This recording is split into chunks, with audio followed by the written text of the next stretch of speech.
The drama. WeWork. WeWork. WeWork. WeWork. WeWork. This is how one man burned through $47 billion in 6 weeks and somehow walked away richer than almost anyone alive. Adam Neumann, the founder of WeWork, convinced some of the smartest investors in the world to pour billions into his company, all of them believing they were funding something that would change the world. And so did the thousands of employees who took less pay to be part of it, right up until the moment it collapsed and they lost everything. So the question is this: how does a man destroy the most valuable startup in America and come out the other side a billionaire? This is the story of Adam Neumann and WeWork. At its peak, WeWork was one of the most valuable startups on the planet. A company the smartest money in the world insisted was the future of how we work. Valued at $47 billion and opening locations faster than almost any company in history. Walk into one and you'd see it instantly.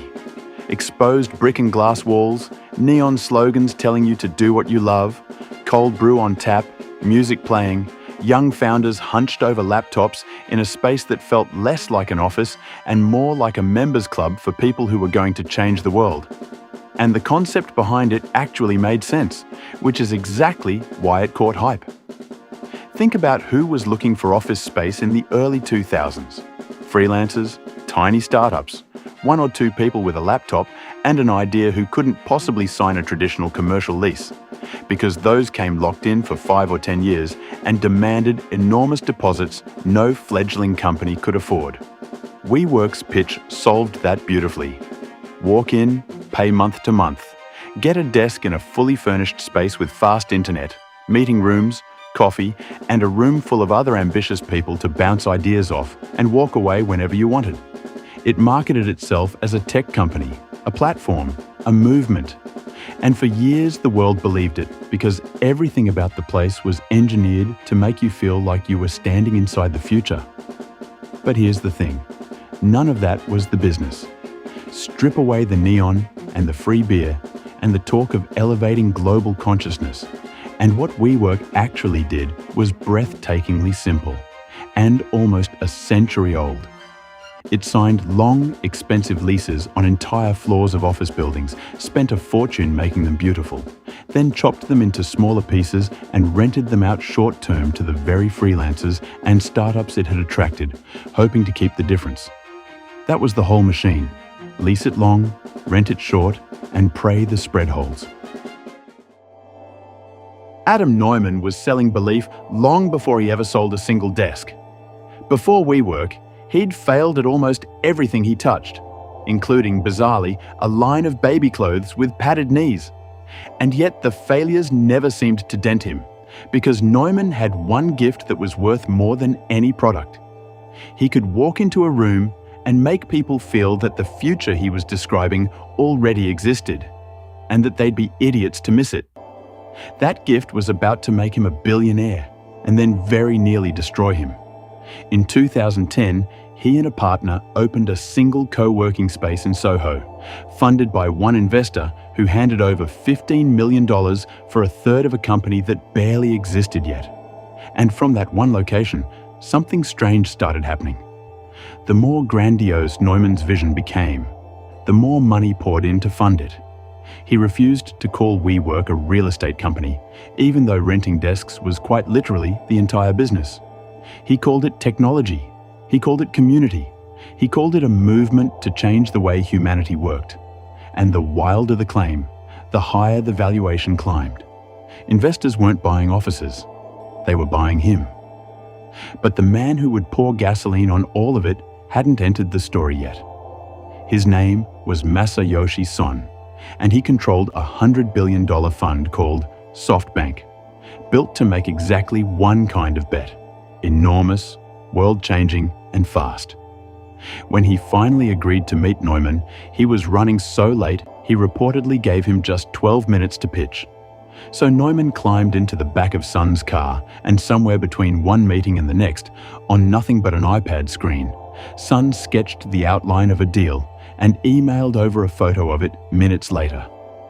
The number on that napkin contract was $4.4 billion. Overnight, WeWork was worth $20 billion, and Adam Neumann was no longer a startup founder. He was one of the most richly funded entrepreneurs alive.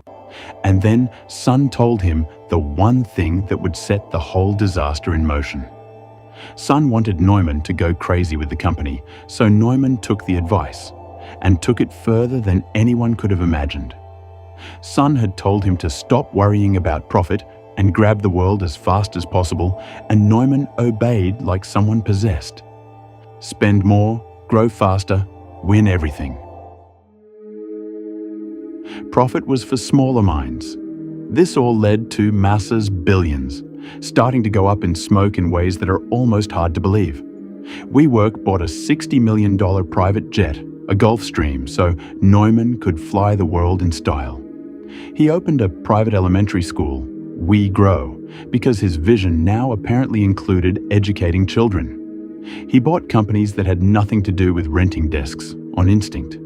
He flew his personal surf instructor's entire family across the country and put them on the payroll's orbit.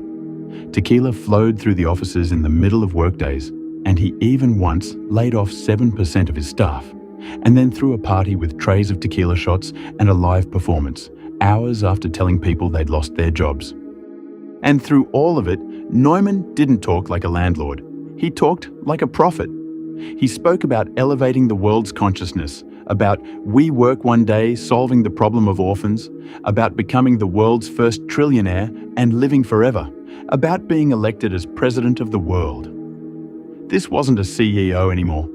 This was a man who had drunk so deeply of his own myth that he could no longer see the ground. And the losses underneath the fantasy weren't shrinking. They were detonating, billions of dollars a year vanishing into the dream.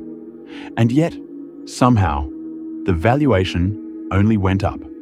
In early 2019, Neumann flew to Hawaii, met Son over breakfast, and walked away with another $2 billion and a new official price tag for WeWork, $47 billion.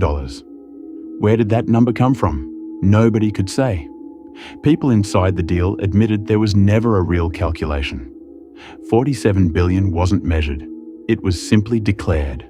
A fantasy figure two men agreed on for a company bleeding cash by the day.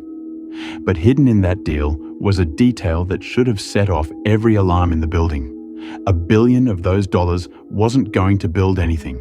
It was going to buy out early investors, quietly letting some of the first insiders cash out and walk away.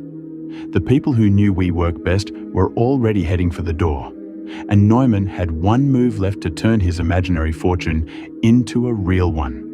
A move that would either crown him king or rip the whole illusion wide open. He decided to take WeWork public.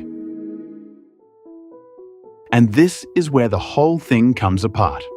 Because going public meant doing the one thing Neumann had spent 9 years avoiding.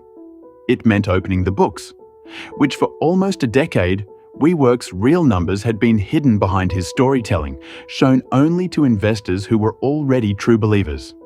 But to sell shares to the public, the company had to file a document called an S1, a full, legal, line-by-line confession of how the business actually worked. And in August of 2019, the moment that document went public, the dream didn't just crack, it detonated. Because for the first time, the world got to look behind the curtain. And what it saw was horrible. A company supposedly worth $47 billion was losing money on a scale that defied belief, with no honest path to ever turning a profit. But the losses were almost the least of it, because the filing also exposed how Neumann had been running the place. He'd personally bought buildings and then leased them back to his own company, paying himself rent as WeWork's landlord. He'd trademarked the word "we" through an entity he controlled, and then charged WeWork nearly $6 million to use its own name. He had a spa and an ice bath installed at the office, and he'd written himself a level of voting control so total that the company read less like a business and more like a monarchy with him on the throne.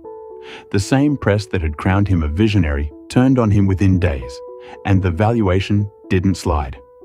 It crashed from $47 billion down to $10, and it happened fast. In a matter of weeks, Adam Neumann went from a soon-to-be public billionaire prophet to the single biggest liability in his own company. A man the investors who'd funded him now needed gone.